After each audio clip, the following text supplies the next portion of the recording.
월 순수익을 220만 원 더 가져간다는 말이 어떻게 들리실진 모르겠는데요. 조금 아다르고 어다른 부분이 있지만 실제로 월 순이익을 50만 원에서 100만 원, 또 많게는 2, 300만 원까지 가져가는 어떤 기발한 방법들이 참 많습니다. 자영업에서는. 실제로 한 사장님께서 이 방법을 활용해서 월 순이익을 100만 원 이상씩 꾸준히 가져가신 분이 계신데요. 또 반면에 어떤 분은 이 방법을 몰라서 진짜 1000만 원 이상, 한 1500만 원까지 그렇게 손해를 보신 분들도 제 주변에는 많아요. 카페를 운영하시는 분들도 이 방법을 활용하면은 이렇게 월 순이익을 많이 가져가는 방법들이 있는데, 카페라서 안 된다고만 생각하시는 분들도 있더라고요. 제가 말씀드리고 싶은 게 바로 세액 감면 제도를 말씀을 드린 겁니다. 세액이 감면된다는 거는 결정 세액에서 그 세금을 감면시켜 주는 거기 때문에, 결정세액이 감면되는 거는 엄청나게 금액이 큰 거예요. 소득공제라는 말이랑 세액공제라는 말이랑 좀 헷갈리시는 분들이 많은데, 소득공제는 내가 벌어들인 돈을 공제를 해준다는 뜻이기 때문에 세액 감면보다 금액이 더 적을 수 있습니다. 그러니까 실질적으로 내가 돈을 좀 더 아낄 수 있느냐, 이 관점에서 보면 세액 감면 제도가 훨씬 더 크다고 볼 수 있는 거죠. 자영업 입장에서는. 아까 전에 제가 카페도 이 세액 감면 제도를 활용하면 충분히 월 순수익을 많이 높일 수 있다고 말씀을 드렸는데, 우리가 종합소득세를 내잖아요. 그 종합소득세를 만약에 한 푼도 안 내고 장사를 할 수 있다면 그게 순이익이 늘어가는 거죠. 왜냐하면 순이익에는 우리가 계산할 때 세금도 빼고 이것저것 다 빼고 나서 남는 게 순이익이기 때문에 종합소득세를 안 낸다고 가정을 하면 순이익이 급격하게 상승을 하는 거예요. 근데 카페는 제가 말씀드리는 그 창업 세액 감면, 청년 창업이라든지 중소기업 창업 세액 감면이라든지 이런 거에 포함이 안 되는 걸로 분류가 되어 있는데요. 한국표준산업분류, 그러니까 KSIC 기준으로 카페랑 커피 전문점은 일반 음식점이 아니기 때문에 이 세액 감면 제도가 성립이 되지 않아요. 하지만 한식 음식점이나 분식점이나 치킨집이나 족발집, 고깃집 이런 것들은 다 세액 감면이 됩니다. 그래서 이 카페를 일반 음식점 업으로 등록하시는 경우도 있고요. 세액 감면을 받기 위해서. 그리고 샌드위치나 브런치 같은 것들을 제공을 하게 되면서 세액 감면을 받는 경우가 많습니다. 또 다른 방법으로는 음식점 업을 복수 업종으로도 등록을 할 수 있어요. 그러면 또 세액 감면을 받을 수가 있습니다. 물론 이거는 나중에 관할 세무서에서 확인을 하는 경우가 있는데요. 대부분이 세액 감면을 받는 거를 제가 목격을 많이 했습니다. 그런 사례들도 종종 저한테 얘기를 해주시는 분들이 있고요. 그래서 카페라고 해서 이 세액 감면 제도를 못 받는 게 아니니까 포기하지 말라는 말씀 좀 드리고 싶고요. 이 창업 중소기업 세액 감면 같은 경우는 보통은 이렇게 알고들 계시거든요. 한번 음식점을 했던 분들은 다음에 음식점을 하면은 이제 세액 감면 못 받는다. 아니면 기존에 음식점을 한 사람은 두 번째 음식점을 창업했을 때는 세액 감면 제도를 이용을 못 한다. 이렇게 말씀들을 하시는데요. 그게 아닙니다. 아니에요. 업종 코드가 다르면 세액 감면을 받을 수가 있는 거예요. 예를 들자면 이런 거죠. 한식 음식점을 창업을 했었어요. 그리고 나서 1년 하고 폐업을 하고 중식 음식점을 개업을 하잖아요. 그러면 음식점업의 세 분류가 나눠지기 때문에 세액 감면에 해당이 됩니다. 그래서 업종 코드가 중요한 것이지 음식점을 했다는 게 중요한 게 아니라는 거예요. 이것들도 많이 놓쳐가지고 나는 음식점 했었으니까 안 될 거야 라고 생각하시는 분들이 있다라는 거예요. 한번 생각해 보세요. 종합소득세를 진짜 거의 전액 다 감면받고 장사를 하는 거랑 종합소득세를 내면서 장사를 하는 거랑 얼마나 차이가 많이 나겠어요. 이 외에도 우리가 세금을 감면받거나 혜택을 받아서 순이익을 늘릴 수 있는 방법이 진짜 너무너무 많은데요. 제가 오늘 좀 몇 가지 알려드릴까 합니다. 첫 번째는 아까 말씀드렸던 창업 세액 감면을 무조건 받는 거예요. 이게 너무나 좀 안타까운 게 사업자가 등록하고 5년 이내에만 신청을 할 수 있기 때문에 5년이 지나면 못합니다. 그래서 내가 사업을 시작한 지 몇 년이 됐는지 한번 확인해 보시고요. 창업 중소기업 세액 감면 같은 경우는 2024년 12월 31일까지였어요. 그런데 이게 연장이 돼가지고 2027년 12월 31일까지로 늘어났습니다. 청년 창업 세액 감면도 마찬가지고요. 이 두 개가 별개거든요. 그렇다라는 거는 내가 창업을 할 예정이라면 2027년 12월 31일 이내에 하면 그 뒤로 5년 동안 세액을 감면받을 수 있는 거예요. 그러니까 2027년 12월 31일까지만 세액을 감면을 해주는 게 아니고 그 기한 내에만 창업을 하게 되면 그 뒤로 5년 동안 세액을 감면을 해주는 거죠. 예전에 이제 청년창업 세액 감면 제도 같은 경우는 수도권, 과밀억제권형 밖에는 그러니까 5년 동안 종소세를 내지 않고 장사를 할 수 있게끔 그렇게 해줬었거든요. 근데 이게 바뀌어가지고 이제는 75%까지는 내야 됩니다. 그리고 창업 중소기업 세액 감면은 수도권은 이제 감면을 못 받아요. 하지만 수도권 이외에 과밀억제권역 이외에는 25%로 좀 낮춰졌습니다. 원래 50%였는데 25%까지는 받을 수 있으니까 꼭 이 부분 놓치지 않으셨으면 좋겠어요. 너무 아깝거든요, 제가 생각했을 때. 그러니까 청년인데 과밀억제권역 밖에서 창업을 하면은 75%, 매년 75%씩 5년 동안 받을 수 있는 거예요. 자, 두 번째로 제가 말씀드릴 거는 사업의 구조인데요. 구조. 예를 들면 개인 사업자로 해야 되나요? 와이프랑 공동사업자 하면 어떨까요? 뭐 가게 하나 더 할 건데 가족 명의로 분할하면은 세금을 좀 덜 내는 거 아닌가요? 뭐 법인 전환은 언제 할까요? 약간 이런 질문들 많이들 하시잖아요. 거기에 대한 답을 좀 제가 드릴까 합니다. 일단은 저는 연순이익이 5천만 원 이하라면 개인 사업자로 그냥 계속 하시면 됩니다. 법인 전환 이거 막 고민하시는 분들 진짜 많거든요.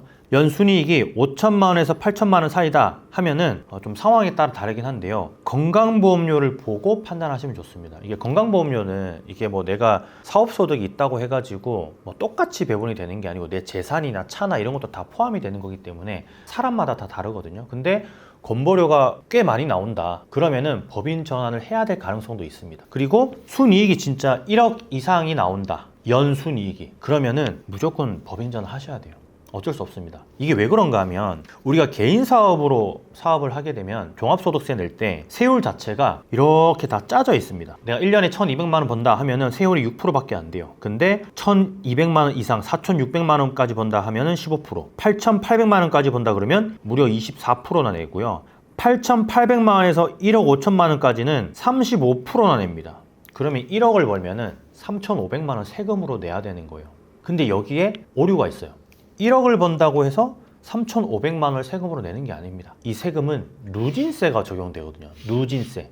우리 전기세도 보면은 누진세라는 게 있잖아요. 그래서 이렇게 계산을 하시면 돼요. 1억을 벌면은 1,200만 원까지는 6%고요. 1,200만 원에서 4,600만 원까지는 15%고요.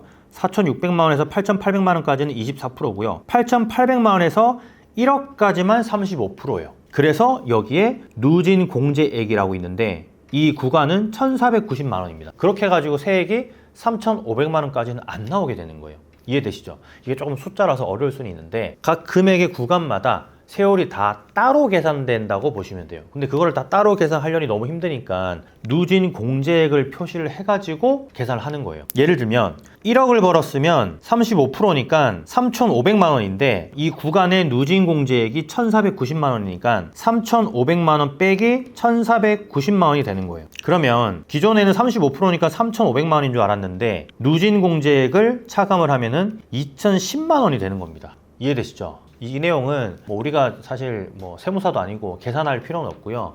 아, 그렇게 계산이 되는구나 라는 것만 좀 알고 넘어가시면 좋을 것 같아요. 그 다음에 이제 와이프랑 공동사업자로 하면은 뭐 세금이 좀 줄어드는 거 아니냐 이렇게 좀 궁금해 하시는 분들 많은데요. 아까 제가 초반에 설명드렸잖아요. 개인 소득 자체가 높아지면 세율이 올라가잖아요. 그러면 와이프랑 공동사업자면은 각각 소득이 나눠지겠죠? 누가 더 가져가든 덜 가져가든 차이가 있겠죠? 여기에서 세율 자체가 낮아질 수 있는 거겠죠. 왜냐하면 혼자 벌면 1억을 버는데 둘이 공동사업자면 와이프 5천, 나 5천 이렇게 하면은 세율 자체가 낮아지는 거잖아요. 그러면 당연히 세금을 적게 내는 게 되는 거죠. 제가 얘기하면서도 막 헷갈리는 부분들이 있는데 사실 이 내용 관련해서 그 장사는 건물주다에서 또 특강을 진행한 부분이 있습니다. 자영업자 특화된 세무사님이 특강을 진행한 거 있는데 그 내용을 보시면 한 번에 이해가 됩니다. 그 강의 교양 같은 것도 다 전달이 되니까 그거 보시고 좀 참고를 하시면 좋을 것 같고요. 제가 고정 댓글에다 링크 달아 놓을게요. 그리고 가게 하나 더 열 때 내 이름으로 한 개 하거나 두 개 하거나 세 개 할 때랑 내 이름으로 하나 아니면 가족 명의로 하나 어머님 명의로 하나 뭐 이렇게 하는 게 어떤 게 더 세금을 적게 낼까? 당연히 분리하는 게 세금은 적게 냅니다. 이게 가까운 가족이면 상관이 없는데 실질적인 운영 주체가 아닌데 그 대표자를 올려놓고 사업을 하는 거는 안 되겠죠. 당연히 근데 분리하면은 세율 자체가 낮아지는 거기 때문에 각 개별상 그래서 세금을 적게 내는 건 맞습니다. 그리고 이제 법인 전환 타이밍 아까 제가 말씀드렸지만 한 달에 순이익이 한 700만 원 이상이다 그러면 법인 전환 하시는 게 맞습니다. 법인세는 10%에서 22% 사이기 때문에 개인 사업자의 그 세율하고는 너무나 큰 차이가 나요. 그리고 건보료 때문이라도 법인 전환을 하시는 분들도 많고요. 이 개인 사업자의 브랜드 자체를 법인이 사가는 형태로 포괄 양수양도로 권리금을 주면서 이전할 수가 있습니다. 그러니까 영업권을 법인이 개인한테서 사가는 개념이거든요. 그래서 법인이 그 돈을 개인한테 주잖아요. 그러면 그 돈이 또 다 개인 사업자가 소득으로 다 인정이 되면 세금을 많이 내야 되는데 필요 경비율은 또 60%만 인정을 하는 법이 있습니다. 좀 복잡하긴 한데 이런 것들을 다 알려고 하지 마시고 상담을 통해 가지고 잘하는 그런 똑똑한 그런 장사를 하시면 좀 좋을 것 같아요. 결론적으로 이제 개인 사업자는 법인한테서 돈을 받아도 40%에 한해서만 세금을 내야 되는, 어떻게 보면 되게 좋은 제도이죠. 예, 개인 사업자에서 법인으로 갈 때. 그 다음에 세 번째는 증빙인데요. 이게 초기 자산 투자나 권리금은 무조건 증빙을 하셔야 되는데 증빙을 안 하시는 분들이 너무 많아요. 뭐 예를 들자면 인테리어 하시고 첫 달에 뭐 어차피 약간 돈을 많이 못 벌었으니까 적자니까 뭐 굳이 이거 내가 증빙해도 소용이 있겠나 하시는 분들, 잘못된 겁니다.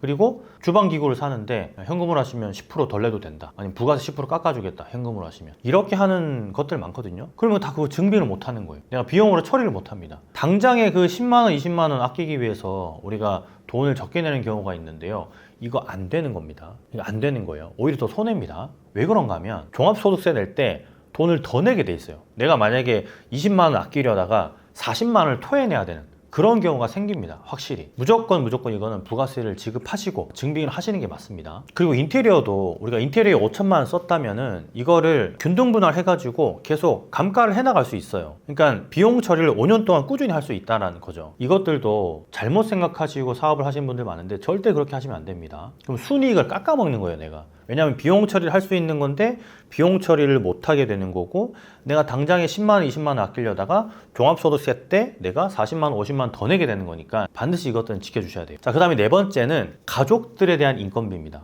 보통 우리가 뭐 와이프가 일하는 거, 우리 엄마가 일하는 거, 내 동생이 와서 일 도와주는 거 인건비 처리 안 하고 그냥 현금으로 통장에 이체해주고 말잖아요. 그렇게 하면은 나중에 진짜 큰일 납니다. 그게 큰일 나는 게 법적으로 큰일 난다 이런 개념보다는 내가 손해가 되는 거예요. 내가 인건비 처리를 못하니까. 그러니까 특히나 가족들은 가족임이 증빙만 되면은 4대보 만들어도 되거든요. 그냥 원천세만 하면 됩니다. 예를 들면 어머니가 와서 도와줘가지고 내가 200만 원을 계좌로 이체해주면서 인건비 처리를 안 하면 그대로 그거는 인건비 처리 인정받지 못하는 거예요. 근데 거기에서 3.3% 떼고, 그러니까 6만 6천 원을 떼고 이체하고 나서 다음 달 10일까지 이제 원천세 신고하면서 하게 되면은 인건비 처리가 되거든요.